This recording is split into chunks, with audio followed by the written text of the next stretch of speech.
I should thank IOD for first calling me. I think that's a very nice gesture. I'm humbled.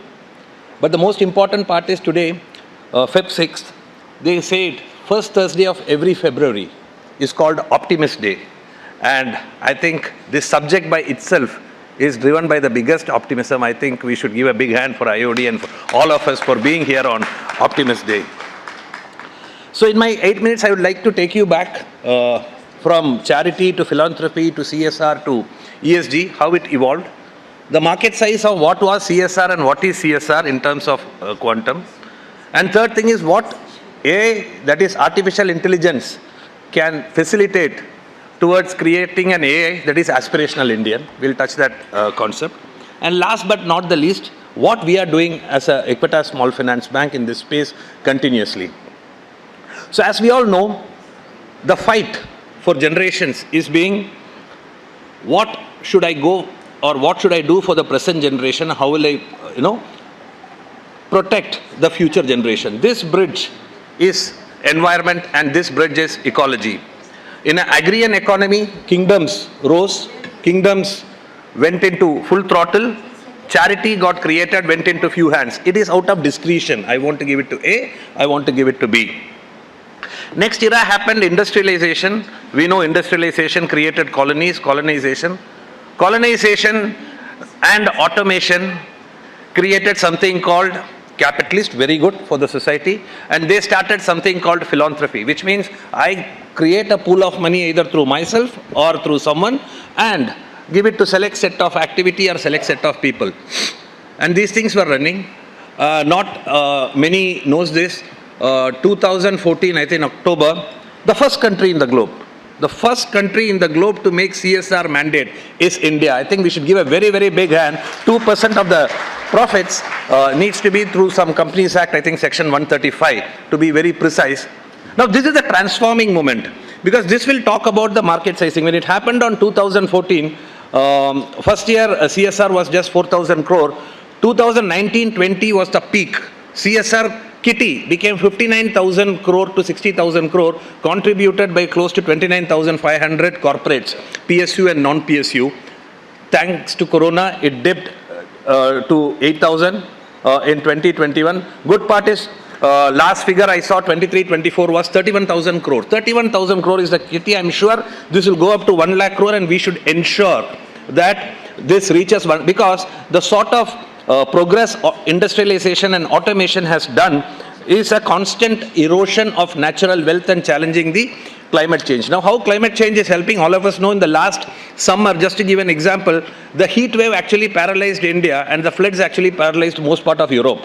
And the economical loss in terms of whether it's an insurance or whether it's a banking cannot be fathomable. So which is real. So how are we going to sustain E of economic, S of social and G of governance? Now in CSR, it's again, CSR is nothing but a culture and the intent of the organization, which is qualitative by nature. Whereas if you move into ESG, ESG is a very, very quantitative, measurable matrix from BRSR to all the reporting what we have.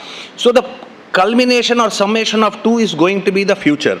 If that is going to be the future, how are we going to make this as a impactful, this as a measurable, and this is actually reaching correct set of people? So if you see CSR, it goes to 5 predominant areas. First comes education, then it goes to health, third it goes to rural migration, fourth it gets into healthcare, and fifth sanitation. But if you go back and see, sanitation and healthcare is intertwined. Now all corporates out of good intent are doing many things. Now how are we going to club it and make it a reasonable, responsible and impactful is going to be one study which will evolve over a period of time. Their technology, AI as well as, because predictive intelligence in AI can create a hell a lot of solutions and hell a lot of reporting that can be made easy in this subject. So I am sure going forward AI will help us in this reporting as well as analyzing the impact. Now the second part, what we are doing. So not many knows, there are two sets of society always finance caters to. One to the one who is deserved, and another to the segment which is called underserved, and we categorize it many as undeserved. So how do we, unless you live today, if you see 80 crore Indians are still living on free rice and subsidy, how are we going to bring them up is only through making them into a forced entrepreneur or entrepreneur. And for that, you need to create a business model which will generate profit. And through that profit, you are going to drive your CSR activity. This is the genesis in which business strategy, because one of the question is, can we have a business strategy which will make a CSR a more impactful one? So we are one live example, living example. Just to give you a few snapshot, we cater only to underserved society, and while mandate is 2% CSR, we are the only organization. Like India was the first in the globe to get 2%. We are the only organization which pays 5% of our profit quarter on quarter for CSR activity, and there is no one at this point of time, and that's a firm commitment we continue to hold. That's why we keep saying our business model should cater to the society and societal need. So in this peripheral economic, we conduct on a month 500 medical camps in the places where are, because for these underserved population or forced entrepreneur, biggest capital is his health. And so how do we protect it? So we create an ecosystem of medical camps, skill training, and most importantly, educating them the finance. So this is ESG at a CSR level. That is, CSR is corporate social responsibility. We have taken one step down to the individual and say, as a citizen, your social responsibility is ABC, and we are training it in that ground. And we also run 8 schools. We also have hospitals. Now, why I'm putting this perspective is, a successful entity has to have CSR as not as part of profit, as a part of operations. Because today, the world as well as the India needs that. Today, what is happening is, out of excess, what was in King's time called charity, this 2%, 5% is not going to fill the coffer. Creating BRSR and submitting is not going to fill the coffer. So, which means, coming together, what ma'am said, corporates needs to come together and say, we together are going to create an impact in education. So this is the pool needed. If this is the pool needed, what is the technology, what is the sort of activities I need to do? And this is the sort of allocation we will do out of our, it need 2% is minimum, 5% is good, but can it grow? Of course, it can be at a revenue level also. While CSR says that 2% of net worth, because today the requirement and the need to lift people from, skilling to upskilling to livelihood skilling, and then sustainable, environment. This needs a phenomenal sort of money. As we are doing a rough mathematics, the undeserved segment needs 25 lakh crore as a lending. So if I take even 10% of that as the sustained CSR activity, 2.5 lakh crore needs to be created as a pool, and then needs to be spread across zones and regions. Because if you go back and see, CSR is specific to 5 different states. 5 states contribute to close to 60%: Maharashtra, Gujarat, Andhra Pradesh, Karnataka, and UP. Now, why CSR percentage is high? Because there are profit-making entities there. Now, if you are born in a state, or if you are stuck in a state where there are no profitable industries, nor industries itself is not there, what happens to the CSR progress of those places? That's the biggest question which needs to be answered. Now, what is the strategy I am going to use through the predictive analysis to get going in terms of impact? That is the second thing. And third thing is, boards, like almost all points covered. Today we have a CSR committee in the board level to monitor our CSR, and we do it, continuous monitoring to ensure it reaches to the right person, and the impact of that reaching right person is also measured. Now, how it is measured?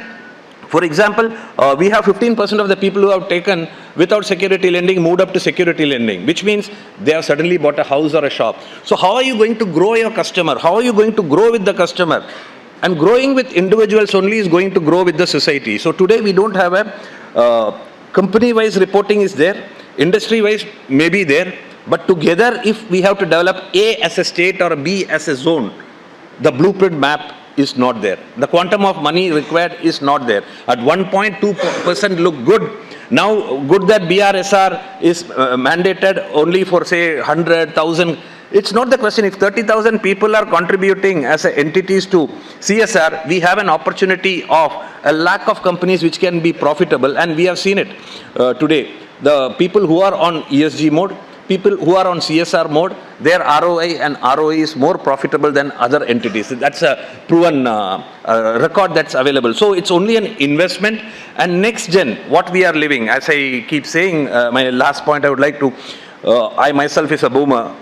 So we have Gen X, Gen Y, Gen Z, and now AI-based kid is born. Now what's happening is the requirement of the society, one who is not exposed to digital, one is born to digital, one who got exposed to digital, one who is going to be living with digital, one who is born with digital and AI, everything is going to change at certain pocket of society. Now to bridge this skill itself, it's going to be a humongous task. So my request is, boards together, there are common board members, there are people who are associated with multiple industries, should come together and create a larger blueprint in terms of impactful activities, in terms of socially relevant activities, create a larger pool and start bridging between today's progress and tomorrow's environment. With that note, I sincerely thank you all once again. It was very nice meeting you all. Thank you, Mr. Kapil.